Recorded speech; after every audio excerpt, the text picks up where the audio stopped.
It is very important that people realize that this isn't a California problem. It isn't a Modesto Junior College problem. It is a nationwide problem, and students are afraid to speak on campus.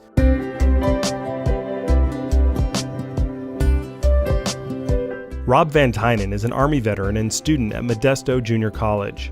I really needed money for college, so I joined the United States Army and spent about 6 years there. Then I went to Modesto Junior College and decided early on that I wanted to go into journalism. On September 17, 2013, Van Tynen headed to campus to pass out copies of the U.S. Constitution. It was Constitution Day, and he hoped to connect with like-minded students and start a local chapter of Young Americans for Liberty, a libertarian activist group. I started going to the college, trying to figure out if I could put on a big event. I kind of met with some double talk and couldn't get very far. I decided I was going to go out and just pass out constitutions, just give them to students who wanted them. No more than 10 minutes had passed when Van Tynen says he was approached by a security guard who told him to stop passing out copies of the Constitution. You have to go through the rigmarole, the rules and regulations that have already been set. But why are there rules and regulations placed on free speech? You're talking about a club, okay? You're talking about a club. It was really weird to have a security guard telling me that I'm not allowed to do something on public ground. The first thing I did was say, hey, don't you know what this is? This is the Constitution. This says that I can do this. As a student on campus, passing out anything whatsoever, you have to have permission through the Student Development Office. Isn't that a violation of my First Amendment rights, sir? I don't believe it is, but if you're going to go ahead and you're going to fight me on that, that's up to you. I'm telling you where you can go. I'm giving you a solution.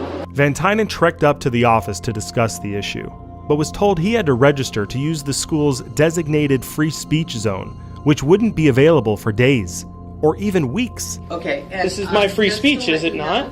It's a time, place, and manner. That's what it's called. And that's okay. The free speech area, and the free speech area is over there. Free speech zone on our campus is this fairly small concrete stage in the corner of a quad area. So somebody would have to walk to us to get to that free speech zone.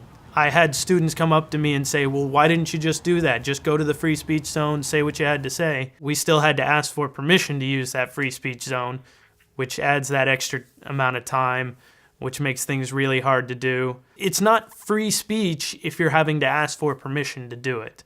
Feeling that his voice was being ignored by the administration, Van Tynen sent the footage and other documentation to FIRE, the Foundation for Individual Rights and Education, which promptly publicized the case. The video went viral. I didn't expect it to go as big as it did. It was heartening to see so many people come to my side of it. It was outrageous that a student is stopped from passing out constitutions on Constitution Day or any day. Leslie Beggs wrote an op-ed about Van Tynen's situation for the Modesto Bee after hearing about the incident through her husband, who was Van Tynen's English professor. It is a community college, and I'm part of that community. I hate to see a college that I love being sort of hijacked by this bureaucracy that has no common sense. Beggs had recently been asked to help the school out by taking over 3 classes for a teacher who retired suddenly due to illness. Beggs agreed in the morning, but in the afternoon, she was shocked to learn that the job offer had been rescinded. They said, the one who wrote that scathing column, you cannot hire her, I won't allow it. Although the administration eventually gave Beggs one of her classes back, she's still deeply concerned about the academic environment at Modesto Junior College. I get the feeling on our campus it's not a good idea to criticize administrators. I've talked to many people who've had bad experiences, even people who are not faculty members, who have told me stories about how they've been treated, and they live in fear. Bill Hawley is a professor of philosophy and teaches ethics at Modesto Junior College. When he learned of how officials were treating Van Tynen, he wrote an email criticizing the administration's suppression of free speech and sent it to the college's entire staff. All the administration needed to do was to say, oops, we didn't know what rules we had until we saw them enforced. That's all they had to do, and say, I'm sorry, we're going to change them. Soon after, he received the worst performance review of his career. Because he's an untenured adjunct professor, he he feared for his job. Of course, it's had a chilling effect on me. There have been several times where I wanted to post things to everybody about some other topics, and I don't really feel like sticking my neck out. I'm in a position where they do not have to have any kind of reason to not renew my contract for the next semester. Despite the outcry from Beggs, Hawley, and Van Tynen, the administration refused to change its policies. The district chancellor wrote an op-ed in the paper claiming Modesto Junior College did not prevent Robert Van Tynen from handing out copies of the U.S. Constitution. Almost 250,000 people, just on YouTube alone, saw him prevented from doing these things. As a student on campus, passing out anything whatsoever, you have to have permission through the Student Development Office. It's breathtaking to hear somebody deny something that's obvious to everyone. I have 2 people on campus right now, so you'd have to wait until either the 20th, the 27th, or you can go into October. It's just morally horrifying. We started realizing that they weren't going to change anything.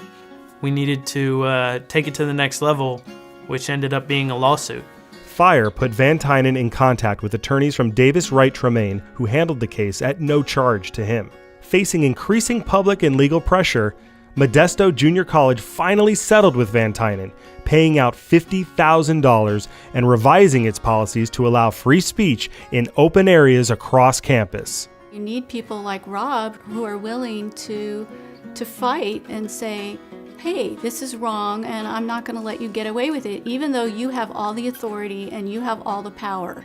The Constitution says that I have a little bit of power too. If that Constitution had been written by the administration of MJC, it would read, Congress shall pass no laws abridging the freedom of speech so long as people get 5 days advance permission from the government and restrict their speech activities to areas designated as free speech zones. Not long after we got the settlement, we were out passing out constitutions again.